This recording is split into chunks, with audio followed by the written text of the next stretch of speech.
Le grand dialogue.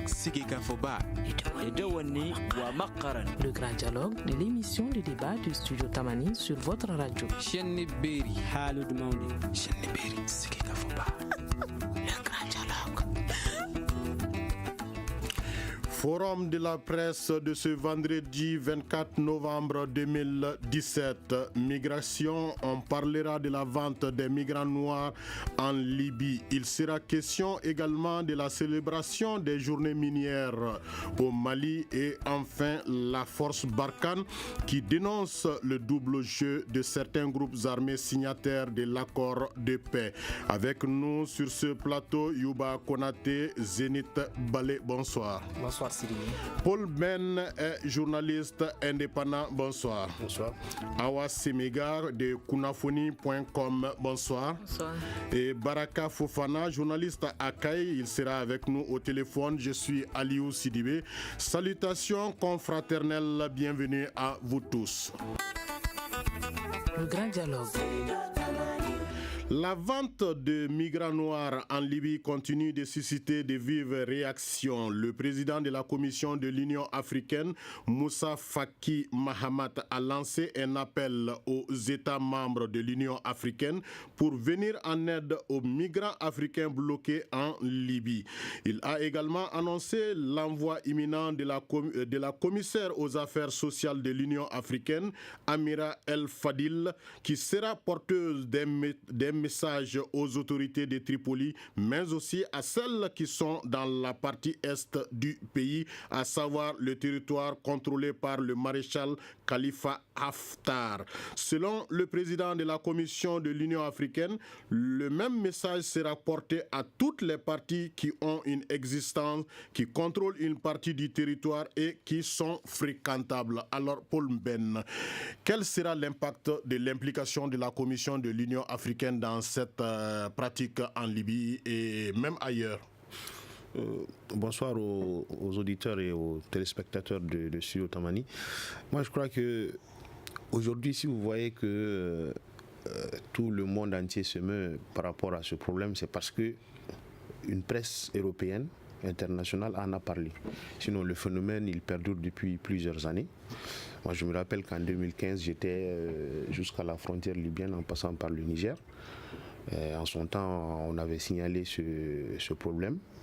Il y a la société civile au Niger qui avait signalé ce problème, mais personne n'en a fait sa tasse de thé. C'est parce que CNN a envoyé une journaliste sur place qui a enquêté, qui a amené des images. C'est pourquoi le monde entier se met. Maintenant, au-delà de tout ce que cela suscite, les réactions que cela suscite, moi je crois que on doit d'abord combattre le mal à la racine. C'est-à-dire nos pays doivent repenser leur politique de formation et d'emploi des jeunes pour qu'on essaye vraiment de stopper. Rien ne sert de crier par-ci, par-là, rien ne sert de rappeler les ambassadeurs, rien ne sert d'alerter l'Union africaine, les Nations unies, rien ne sert cela tant que à l'interne, on n'a pas pris des politiques pour essayer de stopper ce flux de migration. Ça, c'est un peu mais en fait, ça, c'est dans le cadre quand même de la migration dans les ethnies où elle n'est pas culturelle. Chez les ethnies où la migration est culturelle. Les migrants qui se sont retrouvés en Libye, et ils ne sont pas partis en Libye pour y rester. Ils ne sont pas partis en Libye pour aller et retourner dans leur pays. Ils veulent aller au-delà de la Libye. Ils veulent aller au-delà de la Libye. C'est une porte de sortie. Et ce n'est pas un problème de tradition. La migration traditionnelle, elle est d'abord africaine. C'est-à-dire Afrique centrale, Afrique de l'Est, Afrique de l'Ouest pour les Africains de l'Ouest. Ça, c'est la migration traditionnelle. Maintenant, les gens qui vont en Libye, c'est généralement les gens qui veulent continuer sur l'Europe. Donc moi, je crois que vous n'avez jamais entendu qu'on a vendu des migrants en Guinée-Bissau, en Côte d'Ivoire ou au Cameroun. Ça se fait en Libye parce qu'aujourd'hui, la Libye, c'est un no man's land où il n'y a pas de loi. Et ils savent très bien que ces gens ne peuvent pas avoir de soutien. Et ça va continuer. ça va continuer. Très bien. Youba Konaté, est-ce que vous pensez que l'implication au niveau continental pourra avoir un effet sur ce phénomène?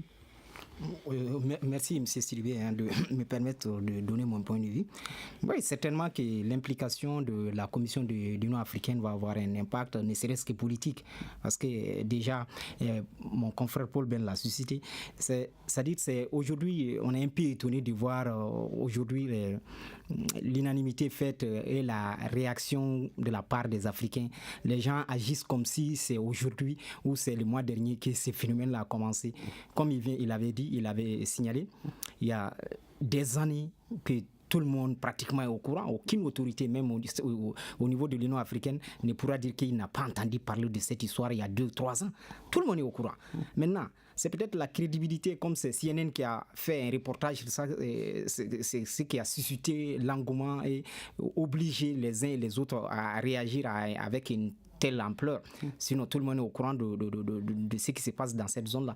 Et quand vous prenez un peu la réaction, ou du moins les commentaires faits par le secrétaire général de l'Union africaine, Fatih le Tchadien, il dit, lui-même, il reconnaît qu'il n'y a pas d'interlocuteur, ou du moins l'interlocuteur qui est en Libye est très faible. Alors, à qui on va s'adresser pour, comment dirais-je, pratiquer tout ce que lui il a dit comme commentaire et comment dirais-je, les observations faites? C'est très compliqué. Et c'est-à-dire, dans cette histoire-là, l'Union européenne n'est pas aussi exempte de reproches.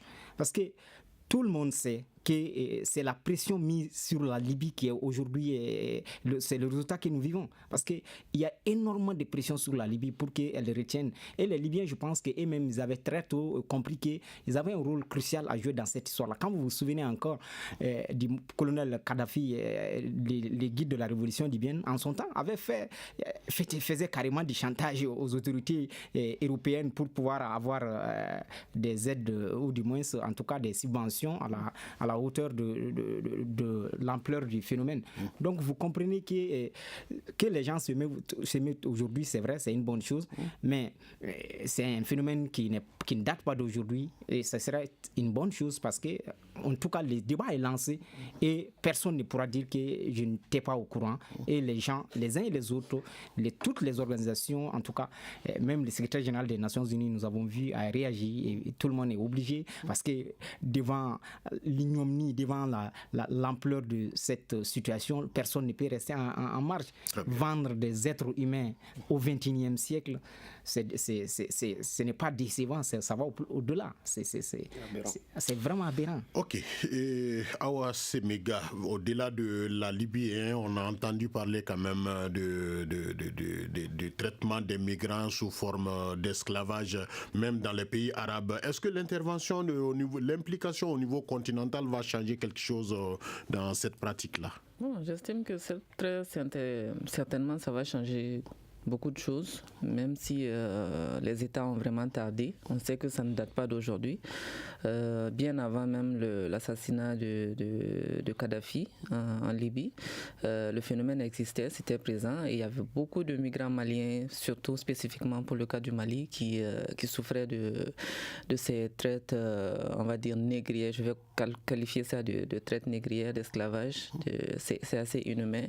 Et vous n'êtes pas sans savoir un peu le racisme qui existe au niveau de beaucoup de pays arabes, spécifiquement le Maghreb, la Libye, l'Algérie, le Maroc. Mais on a juste entendu parler du cas de la Libye, et c'est ce qui a alerté beaucoup de gens, certainement comme mes confrères le disaient tout à l'heure.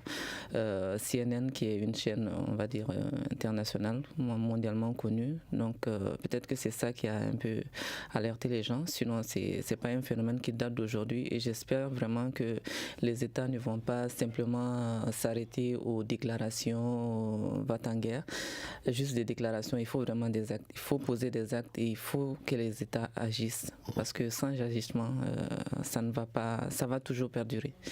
Ok, mais pour l'actuel président français, il faut aller beaucoup plus loin pour démanteler les réseaux de trafiquants. Alors, nous savons quand même que c'est le même État français qui a intervenu à Libye. On est en train de gérer ses conséquences maintenant. Bien sûr, justement. Est-ce une façon quand même de venir se racheter un peu? Non, ils veulent se racheter parce que c'est très clair, c'est les États-Unis et la France, à l'époque Sarkozy, qui ont fait que l'intervention en Libye a eu lieu. Et avec cette intervention-là, on sait quelles conséquences il y a eu au niveau du Mali, avec l'accentuation de la crise au niveau du nord du pays et également ce phénomène de migration irrégulière qui vient envenimer le pas. Donc je pense que la France a une très grande part de responsabilité dans cette histoire.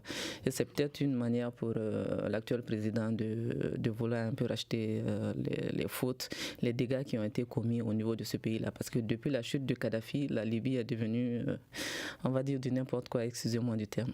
Ok. Mais Paul Ben, la France quand même décide d'aller un peu plus loin. Est-ce qu'elle va retourner encore devant, comment dirais-je, l'ONU pour prendre une résolution encore et retourner avec armes en Libye? Non. Comment ça va se passer cette fois-ci? Non. Maintenant, c'est ce qu'on appelle, c'est-à-dire, après la vente, il faut récolter les...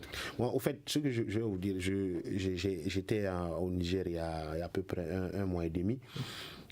Par rapport à ce thème de la migration, l'Union européenne aujourd'hui, à travers ce qu'on appelle ECAP Sahel, veut mettre en place toute une batterie de mesures, de structures pour essayer de stopper la migration. Ils ont, leur quartier général, c'est Agadez. Et ils sont prêts à injecter des centaines de milliards pour cela. Mais ce n'est pas la solution. Moi, je vous dis, ce n'est pas la solution aujourd'hui pour stopper la migration. Je l'ai dit, la solution, c'est dans les États d'où les migrants viennent. Il faut trouver des politiques d'emploi, de formation professionnelle pour stopper les jeunes. La France ne peut rien faire. La France ne peut rien faire. La France est avec l'Union européenne, elle ne peut rien faire. Les déclarations, c'est tout. Et puis ils vont jeter de l'argent par la fenêtre. On a vu le CIGEM ici, des centaines de millions qu'ils ont jetés par la porte. Les projets n'ont pas marché.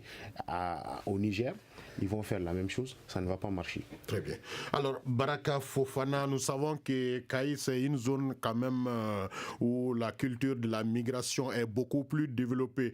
Voilà que des migrants sont traités sous forme d'esclaves en Libye et la pratique est courante même dans les pays arabes. Est-ce que vous pensez que avec l'intervention du président français et de l'Union africaine, est-ce que vous pensez que quelque chose va changer cette fois-ci? Ok, merci bien. Effectivement, je ressens le problème en même temps que nos migrants, que j'ai vu participer à une grande marche de l'ambassade de la Libye à Paris jusqu'aux Champs-Élysées pour manifester leur mécontentement par rapport aux images qui ont été véhiculées par-ci par-là. Et franchement, les simples déclarations, à mon avis, ne suffisent pas. Il va falloir que nos dirigeants puissent prendre leurs responsabilités. Cette situation de la Libye, comme certains de mes prédécesseurs l'ont évoqué, n'est pas étrangère. Les gens le savaient. Et puis il n'est pas qu'en Libye. Peut-être qu'à partir de ce qui vient de se passer, si on peut déjà imaginer comment prévenir de tels cas dans les autres pays maghrébins, parce qu'il n'y a pas qu'en Libye. Les gens galèrent en Algérie, les gens galèrent au Maroc, tout simplement parce qu'ils utilisent ces pays-là comme pays de transit pour aller en Europe. Voilà. L'Union européenne met la main à la poche pour payer les services de ces États afin qu'ils puissent empêcher les gens de passer. D'accord. Mais de là, à utiliser les êtres humains comme marchandises, comme esclaves, moi, à mon avis, c'est exagéré. Mais franchement, je me dis, ça interpelle nos dirigeants, ça interpelle aussi la société civile. Les migrants, quand même, de l'autre côté, à travers les grandes fêtières qu'ils ont, ils ont commencé à manifester, ils ont commencé à voir comment coordonner, aller au-delà de nos pays, pour voir comment on peut travailler ensemble entre les migrants originaires des différents pays africains concernés par le phénomène. Et je me dis que la société civile, au niveau local aussi, doit faire la même chose.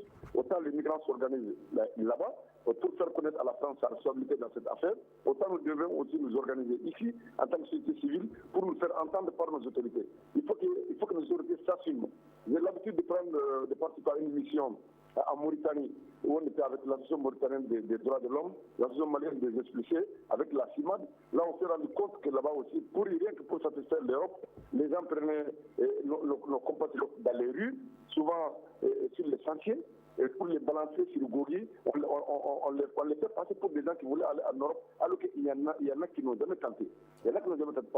développement, si l'Europe finance ses États, ils pensent qu'ils ont une obligation de résultats. Voilà, ils essaient d'avoir des candidats, alors qu'ils sont des faux candidats pour la plupart à la migration clandestine, rien que pour gonfler les chiffres. Mais ce qui se passe en Libye dépasse tout entendement. Voilà. Franchement, moi, je souhaiterais qu'on puisse se faire entendre. Et c'est que les Caïsiens sont dans la dynamique à travers l'espace d'immigration et développement à la région de Caï. Merci beaucoup, Baraka. Merci. D'acteurs intéressés par la thématique migration et développement. Autant la diaspora est mobilisée. Je viens de rentrer de Paris, j'ai vu comment nos migrants sont mobilisés et pour se faire entendre par rapport à cela. Mais une fois de plus, j'ai dit, il est temps que nos autorités prennent conscience du phénomène qui dépend réellement. Monsieur Baraka, merci beaucoup. Au Mali, ici, l'organisation anti-esclavagiste TEMED dénonce la pratique de l'esclavage dans notre pays. Selon ses responsables, l'esclavage est toujours une réalité au Mali et en Afrique. Elle demande aux autorités de mettre fin à cette pratique. On va écouter Monsieur Akado. Par rapport à ce qui s'est passé en Libye, cela nous rappelle la traite orientale et qui s'était passé sous le silence des gouvernants de l'époque. Et voilà qu'aujourd'hui, au XXIe siècle, une autre traite commence. Pour nous encore, c'est le même silence. D'ailleurs, ce silence, ça ne nous surprend pas au niveau des témoins, parce que rares les pays africains, en tout cas l'Ouest africain, où il n'y a pas le silence sur cette pratique de l'esclavage. Particulièrement au Mali, depuis 2006, nous ne faisons que dénoncer cela, jusqu'à ce qu'un projet de loi a été proposé, conçu, présenté par le ministère de la Justice à un conseil des ministres et finalement il a été mis quelque part. Donc la pratique de l'esclavage persiste chez nous. Si on doit la dénoncer ailleurs, il faudrait qu'on la traite chez nous d'abord. Ok. Awa Semega, vous voyez, donc le Mali était dans la dynamique quand même de pouvoir traiter le problème.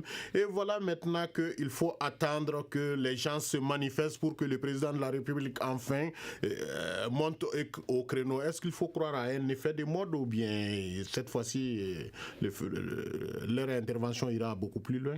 J'espère que ça ira loin parce qu'on a l'habitude de voir au Mali, aussi bien que dans d'autres pays africains, les dirigeants, généralement, la plupart du temps, ne prennent pas en fait la mesure des problèmes jusqu'à ce que ça aille à un certain niveau. Je pense qu'il faut commencer à éradiquer le mal avant même qu'il n'arrive, au lieu d'attendre que le mal soit fait et maintenant trouver des solutions. Je pense qu'il faut vraiment développer des stratégies pour pouvoir retenir nos jeunes frères et sœurs. Et je parle du cas également de l'Arabie Saoudite, où il y a beaucoup de Maliennes que j'ai eu à interviewer d'ailleurs, qui souffrent également du même problème. Elles vont en migration et tout pour pouvoir avoir de l'argent. Si elles font ça, c'est parce qu'il n'y a pas au niveau du pays, du Mali, des structures, des stratégies vraiment axées sur les jeunes ou sur leur implantation ici. Donc ils vont chercher ailleurs, c'est clair. Donc je pense que j'espère que ce phénomène-là sera vraiment pris par les deux mains, par notre chef d'État, à commencer par lui et également tout le gouvernement et toutes les institutions présentes au Mali. Vous écoutez Studio Tamani, votre avis nous intéresse. Écrivez vos commentaires et suggestions sur la page Facebook et dialoguez avec nous. Studio Tamani, c'est aussi les réseaux sociaux. Retour donc dans ce studio avec nos invités, Youba Konaté du Zénith Ballet, Paul Ben, journaliste indépendant, Hawa Semega de Kunafonim.com et Baraka Fofana, journaliste à Akaï. 280 milliards de francs CFA, c'est la somme des recettes que l'exploitation de l'or au Mali a apporté au budget d'État en 2016. C'est une déclaration du ministre malien des Mines faite à l'ouverture des 7e journées internationales minières et pétrolières du Mali.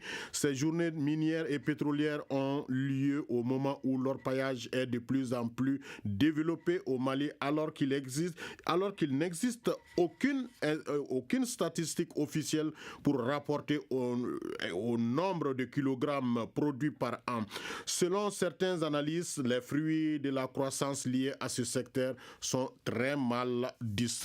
Alors, faudrait-il procéder à la relecture des contrats pour un résultat plus visible, Youba Konaté? Merci. C'est sûr que nous avons ce secteur, en tout cas, ce secteur minier a besoin de beaucoup de réformes et des tentatives sont en cours. Quand vous voyez un peu la mesure qui vient d'être adoptée par le ministre des Mines, d'ailleurs cette mesure est déjà rejetée par ceux qui font l'exploitation traditionnelle. Bon, c'est une tentative de réforme parce qu'on avait quand même voulu instaurer une carte au niveau des sites d'orpaillage traditionnels pour que ceux qui sont au niveau de ces sites-là puissent être identifiables. Mais pour ça, simplement aussi, n'est-ce pas, vous avez vu la réaction des organisations de ces miniers traditionnels qui protestent et qui disent non, ils ont leurs raisons. Mais effectivement, le flou qui règne au niveau de ce secteur interpelle plus d'un et beaucoup d'opacité. C'est sûr que le Mali est membre de l'ITIE, n'est-ce pas, qui essaie un peu de faire la traçabilité des fonds générés par l'ensemble des mines de façon, ce qui sont les mines officielles qui sont pour voir comment les ressources sont utilisées à ce niveau. Pour ce qui est de l'ITIE, c'est sûr qu'il y a il y a plus de clarté. Mais pour ce qui est maintenant de l'exportation traditionnelle, il y a énormément d'efforts à faire. Et le ministère des Mines, je pense, les journées minières qui viennent de s'achever a fait beaucoup de recommandations. Maintenant, il faut attendre, mettre en pratique ces recommandations-là pour améliorer au fur et à mesure le secteur. Ok, d'accord. À propos de l'orpaillage traditionnel, on va écouter un de leurs représentants. Précisément à Kenyaba au Mali, chez nous, dans les zones aurifères là. Nous, c'est notre activité principale. Chaque année, le gouvernement interdit l'orpaillage dans ces localités. Est-ce que vous avez pu régler ce problème avec le gouvernement? Nous, on a été très clair avec le gouvernement. Nous, on dit que c'est notre métier, c'est notre activité principale. On ne peut pas aller amortir de dire aux gens de ne plus pêcher ou de ne plus faire l'élevage. Nous, on ne va pas, même une journée, on ne va pas laisser. Ça, c'est notre métier. Quand tu veux interdire quelque chose, son métier, qui veut pratiquer plus de 10 ans, 15 ans, 20 ans, tu lui dis ça pendant 3 ou 4 mois, qu'est-ce qu'il va aller faire? Il va lui montrer quelque chose pour ça suivi. Et qu'est-ce que le gouvernement a dit? Non, il a dit que d'interdire au moment, les 4 mois de l'hivernage pour aller passer pour les problèmes d'éboulement de terrain. En même temps, les gens ne partent pas faire l'agriculture, ainsi de suite. Bon, on a dit que s'il s'agit des accidents, des éboulements, longueur de journée, on voit les camions renversés, on voit les véhicules, les Jakarta tuer les gens partout. Ils n'ont pas arrêté les sports. Comment ils vont arrêter l'orpaillage? On va organiser l'orpaillage. C'est un métier, c'est un secteur. Quand on l'organise, tout le monde va bénéficier parce que c'est notre moteur de développement. Ok, Baraka Fofana, on sait que Kayi revient, donc l'orpaillage traditionnel y est très développé et il y a également l'exploitation moderne de l'or à Kayi. Mais quand on constate, on voit que le développement est moins visible quand même au niveau des populations. Est-ce à dire qu'il faut réviser les contrats ou bien est-ce que les fonds de restauration ne sont pas du tout investis? Merci. Voilà, comme vous le dites, en tant que Kayisien, quand on parle de ces activités qui se mènent dans le cadre que ce soit l'orpaillage ou même l'exploitation régulière à travers les contrats que notre État signe avec les partenaires, pour nous, Kayisiens, ces contrats ont peut-être été mal négociés. En ce sens qu'on n'entreprend aucun projet d'envergure pouvant faire profiter les populations locales. Et quand on prend l'exemple de Kayi Sadula, qui ne fait que 80 km, c'est seulement cette année qu'on a parlé de projet et de bâtimage de ce tronçon-là. 80 km. Depuis combien d'années on exploite de l'or de Sadula? Depuis combien d'années on exploite de l'or de Lolo, tous les sites qui se trouvent dans le secteur de Kayi et dans le secteur de Kenyaba? Mais quel est le profit? Il faut voir le tronçon Kayi-Kenyaba, qui fait seulement 250 km. Souvent, on y passe plus de 48 heures pour arriver à Kenyaba. Quand on est en 4x4, il faut voir le temps qu'on met là-dessus. C'est pas tout le monde qui a un 4x4. Franchement, le Mali n'a pas une bonne politique dans ce domaine-là. C'est-à-dire on négocie mal le contrat 1 et puis on n'a jamais le souci de dire les populations de ces localités dont on est en train d'enlever toutes ces ressources méritent aussi quelque chose. Par contre, on songe juste à faire déplacer les populations en les promettant moins et merveilles, mais dans les faits, au bout du rouleau, c'est la destruction totale. Franchement, le contrat doit être réduit, ça c'est mon point de vue. Mais au niveau de l'orpaillage aussi, ce que moi je suggère, c'est de voir comment sécuriser les sites d'orpaillage. si l'orpaillage est une réalité aujourd'hui dans la pratique, qu'on songe à sécuriser les sites, parce que souvent, il arrive que les crimes soient commis aussi sur les sites d'orpaillage, parce que ça devient des zones hors la loi, ce qui n'est pas normal. Ok. Paul Ben, alors, vous voyez, le gouvernement empêche, ou du moins met un frein au niveau de l'orpaillage traditionnel. Les gens se refusent de céder et ils veulent que l'orpaillage traditionnel soit connu comme une profession comme telle. Et le gouvernement décide d'instaurer les cartes d'accès aux mines. Alors, finalement, est-ce que c'est l'impuissance du gouvernement à pouvoir gérer ce secteur-là? Est-ce que vous y croyez qu'on peut considérer cet orpaillage traditionnel comme une profession à part entière? Oui, mais le représentant des orpailleurs traditionnels a prononcé un mot dans son intervention, ou bien une série de mots. Quand on organise le secteur, si on organise le secteur, tout va bien marcher. Moi, je crois que c'est le mot-clé. Ça fait des années, depuis que moi j'ai commencé à travailler comme journaliste. Chaque année, comme vous dites, il y a des journées minières, il y a des recommandations, il y a des ministres qui viennent, qui se succèdent. C'est vraiment un serpent de mer. Moi, je crois qu'il faut organiser le secteur, aussi bien le secteur traditionnel. Maintenant, les mines qu'on appelle les mines normales, c'est-à-dire qui ne sont pas traditionnelles, comme le confrère de Kaïl a dit. L'extraction moderne. Moderne, oui. Comme le confrère de Kaïl a dit, il faut qu'on revoie un peu notre copie. Moi, je ne sais pas. Vous savez, il y a trop de flou. On ne sait pas combien d'années durent les contrats avec les différentes sociétés, surtout sud-africaines. Comment est-ce que c'est fait? Parce que quand vous arrivez dans la région de Kaï, quand on vous dit qu'il y a des milliards, vous avez parlé de 280 milliards.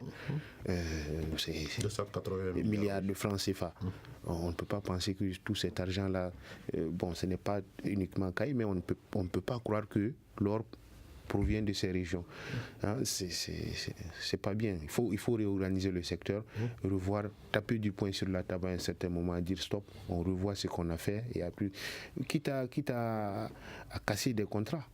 Nous sommes un État là. Okay. Voilà. Ok. Awa Semega, rapidement, et l'orpaillage moderne, on voit qu'ils ont quand même le devoir de pouvoir retourner quelque chose pour restaurer l'environnement. Mais cette restauration de l'environnement est moins visible, sinon très peu visible. Est-ce que vous pensez que c'est nos autorités qui gèrent mal ces fonds, ou bien est-ce que ces fonds sont réellement cédés à la restauration? Non, il est clair que les fonds sont très mal gérés. La situation même d'orpaillage, à chaque année, on assiste à des phénomènes, des éboulements, surtout en période hivernale où on leur demande de ne pas aller sur vers les extractions minières là. Donc on sait qu'à chaque fois qu'il y a des trucs, ça tombe sur les gens meurent.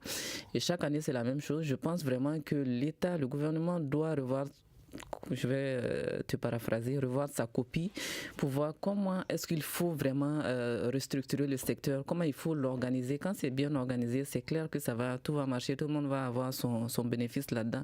Mais à chaque fois, même quand les gendarmes vont sur le terrain, parfois ils sont chassés même par ces orpailleurs-là, qui sont sur le terrain, ils les chassent. Comment est-ce que c'est possible ça? Il faut vraiment, comme les Bambara le disent, la fanga et fangadi, il faut que ce soit respecté. Okay. Moi, je voulais tout juste ajouter une dernière chose. Quand on avait appris la mise en place comment on l'appelle, la structure, la structure non, pas laitier là, ça c'est du n'importe, c'est de la paperasse. Je disais Pona, il est quoi? Oui, l'association des... Non, pas l'association, c'est-à-dire la chambre des mines. Voilà. Quand on avait parlé de la mise en place de la chambre des mines, moi je pensais que voilà, maintenant on va voir un peu plus clair. Mais j'ai compris après que ceux qui aspiraient pour mettre en place la chambre des mines, c'était pour vraiment leur poche. C'est dommage. Une réaction, un avis, un commentaire. Réagissez sur la page Facebook de Studio Tamani et restez connectés avec nous. Studio Tamani sur les réseaux sociaux pour vous faire entendre. Troisième et dernière partie avec nos invités dans ce numéro du Forum de la presse. Youba Konaté de Zénith Ballet, Paul Ben, journaliste indépendant, Hawa Semega, Kunafoni.com et Baraka Fofana, journaliste depuis Kaye. Alors, Youba Konaté, rapidement, est-ce que vous voulez réagir tout à l'heure? Non, juste dire que c'est-à-dire qu'on ne peut pas dissocier comment dirais-je, puisque le secteur minier est un secteur où les enjeux financiers sont énormes. C'est énormément d'argent qui sont en jeu. Et tout le monde sait la faiblesse de nos États. C'est-à-dire que nous avons des États, au moment de négocier ces contrats-là, nous ne partons pas dans de très bonnes positions. Ce qui fait que déjà à l'origine, au moment de négocier les contrats, nous partons avec beaucoup d'handicaps. Et vous n'imaginez même pas un instant ce que les sociétés, ces multinationales-là sont capables de faire aux responsables qui vont négocier ce contrat pour pouvoir mal négocier et désavantager déjà, parce que ça se décline vraiment en millions et en millions de francs qui sont prêts à mettre à la disposition des équipes qu'on envoie. Et très souvent, les gens... Il y a quand même plus de 50 ans là. Non, c'est ça justement, mais ça c'est une réalité, tout le monde le sait. Tout le monde sait que les parts qui nous reviennent sont très faibles et tous les spécialistes, même les sociétés civiles, les ONG qui interviennent dans le domaine, nous le reconnaissent et disent que nous partons avec des handicaps déjà de départ, parce que les contrats sont mal négociés et souvent c'est aussi le fait que les compétences ne sont pas pourquoi c'est mieux au Ghana qu'au Mali? Pourquoi est-ce que c'est mieux au Ghana? Ça c'est des réalités qu'il faut tenir compte. Pourquoi c'est mieux au Ghana qu'au Mali? Oui, au-delà des parts qui nous reviennent, il y a les impôts et autres taxes qui nous reviennent comme valeur ajoutée. Alors, la force Barkhane dénonce le double jeu de certains groupes armés signataires de l'accord de paix. Elle évoque une collision avérée entre des groupes armés du Mali et des terroristes. La SEMA réfute les déclarations du commandant de la force Barkhane. La plateforme, elle demande des précisions sur les personnes accusées de travailler avec les groupes djihadistes. Alors, papier avec la rédaction du studio Tamani. Des groupes armés du nord du Mali, pourtant signataires de l'accord pour la paix, ont appuyé dans le processus de paix et un autre dans les groupes terroristes, a affirmé le général Christian Alaven, le représentant du commandant de la force Barkhane au Mali. Il ajoute que les différentes opérations menées au nord du Mali démontrent la collusion entre certains groupes signataires de l'accord pour la paix et les groupes terroristes. Il ne donne toutefois pas de détails officiels. Par contre, le responsable de la force française avance que nous avons aujourd'hui des preuves matérielles qui démontrent cette collusion, une certaine porosité en faisant allusion à des écoutes téléphoniques et le comportement de ces groupes armés sur le terrain. Il a également évoqué de nouvelles mesures récemment entrées en vigueur pour permettre à la MINUSMA et à Barkhane d'effectuer sur le terrain un contrôle beaucoup plus strict et précis des groupes armés signataires. Ainsi, les convois de plus de 5 véhicules ne peuvent plus circuler sans autorisation préalable des responsables des groupes signataires et en accord avec la MINUSMA. Le transport des autres armes qu'individuelles est désormais interdit. Dans le cadre de la lutte contre le terrorisme, les soldats français ont aussi annoncé la saisie d'armes, de munitions, des engins explosifs, de véhicules et procédé également à l'interpellation d'une dizaine de suspects. Cette opération s'est déroulée à Goundam, dans la région de Tombouctou, le 17 novembre dernier. Awa Semega, est-ce qu'on peut dire que la France décide désormais de lâcher ses anciens protégés d'hier? Je ne sais pas si la France, si ce sont ses protégés ou pas, mais en tout cas, je pense que depuis la bavure qu'il y a eu avec les soldats maliens, il y a eu quelque chose qui s'est brisé et c'est clair, tout le monde, c'est un secret de polichinelle. On sait que les groupes armés, depuis bien avant la signature des accords, ne sont pas du tout clairs parce qu'à chaque fois, il y a des violations de l'accord, à chaque fois, et rien n'est fait. Tout le temps, on dit, c'est clair, tout le monde viole, que ce soit au niveau de l'État, que ce soit au niveau des groupes armés. Moi, je pense que vraiment, il y a un manque il y a une mauvaise volonté quelque part qui est là. Okay.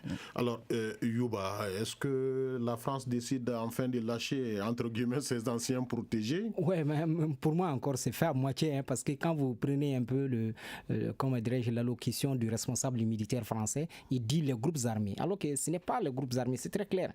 C'est pourquoi la plateforme, les représentants de la plateforme demandent des précisions, ils veulent que ça soit précis. C'est la CMA, c'est très clair. Il faut que ça soit très précis. Maintenant, vous avez vu autour de la table, tout le monde a le sourire, parce que dire aujourd'hui que c'est le responsable de Barkhane qui fait cette déclaration, ça fait sourire les Maliens, parce que ça, c'est quelque chose que les gens ont décrié ici depuis le début de la crise au nord de notre pays. Tout le monde, à tous les niveaux, tous les responsables, même les citoyens lambda, c'est que la France, dans ce compartiment-là, n'était pas très claire avec les Maliens. Donc, la collision avec les groupes armés, ou sinon la CMA, est très claire, est connue de tout le monde. Ce n'est pas vraiment... c'est de notoriété publique, tous les Maliens le savent. Ils savaient que, en tout cas, tout n'était pas dit à ce niveau-là. Aujourd'hui, que les responsables de Barkhane reconnaissent qu'il y a une collision, c'est déjà une avancée, mais il faudrait que ça soit très clair et très précis, qui donne le nom et les éléments, parce que pour qu'un responsable français en arrive à une telle déclaration, c'est sûr qu'ils ont des éléments qu'on ne peut pas du tout nier, donc qu'ils les mettent en place, et il faut en tirer les conséquences pour qu'on puisse avancer, parce qu'on ne peut pas être un pied dans l'accord impieux avec les terroristes, ça ne marche pas. Et tous les dégâts que nous avons aujourd'hui, toute la confusion que nous avons dans le nord de notre pays, c'est dû à toute cette situation-là. Parce qu'à un moment donné, on avait pensé que ceux qui avaient la revendication politique, que si on parvenait à faire les distinguos avec ceux qui sont engagés véritablement dans les djihadismes, on allait pouvoir avancer. Mais si eux-mêmes reconnaissent aujourd'hui qu'il y a une confusion entre les deux, ça veut dire qu'on n'avance pas du tout. Donc ces distinguos-là, il faut le faire dès à présent pour pouvoir faire avancer le processus de paix. Ok. Paul Ben, voilà que chacun se plaignait quand même, on était pratiquement, on l'affirmait que les djihadistes étaient de mèche avec ces terroristes et les groupes armés, c'était le même groupe. Alors voilà, c'est Barkhane qui intervient et qui l'affirme quand même de façon claire. Qu'est-ce qui va changer concrètement dans la crise sécuritaire au nord du Mali? Moi, je suis un homme de terrain et moi, j'attends les résultats sur le terrain. Comprenez? Oui. Barkhane, venir organiser un one-man show ici à Bamako, à la Maison de la Presse, et faire des déclarations à moitié, moi, je crois que ça ne sert à rien. On les attend sur le terrain. On les attend sur le terrain, que la France cesse de financer certains groupes qu'ils appellent groupes armés en collusion avec les terroristes. Ils sont à Kidal, ils sont à Gao. Je veux dire, Barkhane est à Kidal, Barkhane est à Gao. Barkhane connaît mieux que quiconque, comme c'est eux qui ont le seul mandat de la lutte contre le terrorisme au Mali.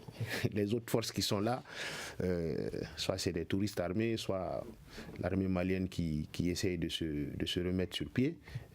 La seule force qui a pour mandat de lutter contre le terrorisme, c'est Barkhane. Donc ils savent tout.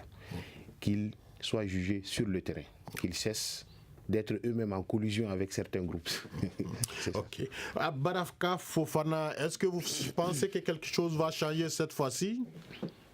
Moi, je ne pense pas du tout que ça puisse changer quoi que ce soit. Peut-être c'est une façon pour Barkhane de nous faire oublier la bavure qui vient d'avoir lieu, où 11 de nos soldats ont été tués. Ça, c'est un aspect. Deuxième aspect, on peut comprendre que cela comme étant un prolongement de la politique menée par la France dans le nord du Mali depuis longtemps. C'est eux qui ont pensé faire croire aux Maliens que, en divisant les Andes en sardines, on peut continuer à considérer certains comme terroristes, comme IAD et autres, et ceux qui sont issus en sardines, qui sont MIA, qui sont devenus ACIA, ces gens-là, on les fait passer pour des saints. Vous voyez un peu, ça fait longtemps qu'ils essaient d'endormir les Maliens, mais c'est pas, en tout cas, nous, on attend les actes concrets, c'est pas avec des conférences de presse comme ça, ou des déclarations de ce genre, qu'on va continuer, qu'on va imaginer un seul jour que la France va être de bonne foi, en tout cas dans sa politique menée au nord du Mali, jusque-là, où on voit clairement qu'ils ont pris parti pour les rebelles, qu'ils ont pris parti pour des gens qui nuisent à la cohésion dans ce pays-là. Et franchement, on a besoin d'autre chose que de simples déclarations. Ok. Mais est-ce que à quoi on peut s'attendre quant à la réaction des groupes armés accusés? Est-ce que vous pensez que ça va mettre un coup de fouet quand même au désarmement et vraiment au regroupement des combattants? Oui, moi je ferai la part des choses entre les groupes armés. Je me dis que pour ce qui concerne la CMA, cela ne va rien changer. Parce que la CMA sait qu'elle a tout à gagner en continuant à faire des blocages, parce que la CMA est assistée à plusieurs niveaux, et je ne pense pas qu'une déclaration d'un officier français puisse les effrayer. Les officiers français ne répondent qu'aux politiques français. Les politiques français soutiennent la CMA. La CMA est fort de cela. Moi, à mon avis, il ne va pas changer. Peut-être la plateforme, voilà, là, il n'y a pas de souci à ce niveau-là. Je pense que s'il faut parler de gouvernement, de cantonnement, tout ça, ça ne pose pas de problème au niveau de la plateforme. C'est surtout au niveau de la CMA qui est là. Mais comment ils vont réagir dans ces cas? Oui, ils pourront réagir verbalement comme ils ont fait. Ils sont en train de faire semblant de démentir, comme quoi, voilà. Mais si on essaie de donner des précisions, comme certains l'ont demandé, je sais que les masques vont tomber. Mais même bien avant, les Maliens savent que c'est... Souhaitons qu'ils puissent gagner en sagesse et qu'ils puissent avoir pitié de ces pauvres populations civiles au nom desquelles ils prétendent mener un combat. Et voilà, alors que ces populations ont besoin vraiment de vivre en paix. Et tant que la CMA ne va pas adopter notre attitude, ils vont continuer à faire souffrir ces pauvres populations. Très bien. Awa Semega, à quoi on peut s'attendre quant à la réaction quand même de ces groupes armés désormais? Bon, ce sera la même chose, hein. Toujours pareil, toujours en train de violer l'accord de paix, toujours en train de démentir des choses. Je pense que vraiment il n'y aura aucun changement à ce niveau-là. Oui, allez-y rapidement. Non, ça me fait sourire quoi. Quand Barkhane vient organiser une conférence de presse à Bamako pour essayer de se dédouaner. Vous savez, moi je pourrais écrire un roman sur tout ce que la France a fait depuis que Serval est là. Vraiment, c'est aberrant quoi. C'est vraiment aberrant. Peut-être malheureusement ou heureusement que je n'étais pas à cette conférence de presse, mais franchement, c'est une bêtise ce que Barkhane fait actuellement sur le terrain. C'est les maîtres des lieux. Comprenez? Les maîtres des lieux. C'est-à-dire, vous arrivez au nord du Mali, vous n'avez pas le cutis de Barkhane, mais vous avez 1000 chances d'être sous terre. Hein. Mais c'est Barkhane qui accuse ces groupes armés maintenant. Mais c'est eux, c'est Barkhane qui a formé ces gens. C'est Barkhane, c'est la France qui a financé, par exemple, l'unité antiterroriste qu'on appelle les 3-3 à Kidal. Mais c'est Barkhane, c'est la France qui les a financés, qui les a équipés, qui les a entraînés. Aujourd'hui, qu'est-ce qu'on vient nous dire? Franchement, qu'on ne prenne pas les Maliens pour des canards sauvages. Franchement. Ok. Youba Konaté, à quoi on peut s'attendre dans ces cas, dans l'évolution quand même de la situation sécuritaire au nord du Mali? Moi, je pense que déjà, cette déclaration en soi-même déjà est une bonne chose. Parce que déjà, si tout le monde est d'accord que c'est la France et Barkhane qui les a protégés jusque-là, il a dû se passer quelque chose pour que Barkhane dise aujourd'hui que non, ce sont des gens qui ont des défauts, qui sont en collision avec les groupes terroristes. Donc déjà, ça c'est un grand changement parce que si ceux qui les protègent, ou du moins ceux qui les ont protégés jusque-là, revendiquent aujourd'hui cette situation et ils disent que non, c'est eux qui troublent la situation, c'est une bonne chose parce que au moins officiellement, la France reconnaît qu'il y a une collision entre les groupes armés et les terroristes. Pour moi, c'est une avancée qu'il faut saisir. Maintenant, pour ce qui est de la réaction de ces groupes armés-là, c'est sûr qu'ils vont continuer à nier, ils ne vont jamais reconnaître qu'il y a une collision. Mais la porosité entre les deux, tout le monde... Parce que dès le moment quand la force Barkhane était arrivée à Kidal et qu'on avait donné même le temps à ceux qui veulent continuer dans la lutte terroriste de se départir de ça ou de choisir le camp de ceux qui ont la revendication politique, puisque en son temps, on a même donné le temps aux forces qui étaient sur le terrain de pouvoir faire le choix, aller dans les camps de ceux qui ont la revendication politique ou alors demeurer terroristes. Donc dès lors, alors cette porosité-là... Le papa accuse ses fils maintenant d'être des bandits. Ça, voilà. Je crois que le papa, il doit lui-même connaître le fouet qu'il doit choisir pour les corriger. Très bien. Donc je vous rappelle que c'était le forum de la presse de ce jour 24 novembre avec nos invités Youba Konaté du Zénith Balé, Paul Ben, journaliste journaliste indépendant, Awa Semega de Kunafoni.com et Baraka Fofana, journaliste à Akaï. Alors, nous sommes au terme donc de cette émission. Merci de l'avoir suivi. Vous pouvez retrouver cette émission sur www.studiotamani.org. Vous pouvez réagir sur les réseaux sociaux et sur notre répondeur au 75 84 11 11 et 75 84 12 12. Ce débat a été réalisé par Moumine Sendibou et mis en onde par Sedoumbo. La régie vidéo était assurée par Mamadou Ouattara et Aliou Sidibé à la présentation. Le grand dialogue. Le grand dialogue de l'émission de débat du studio Tamani sur votre radio.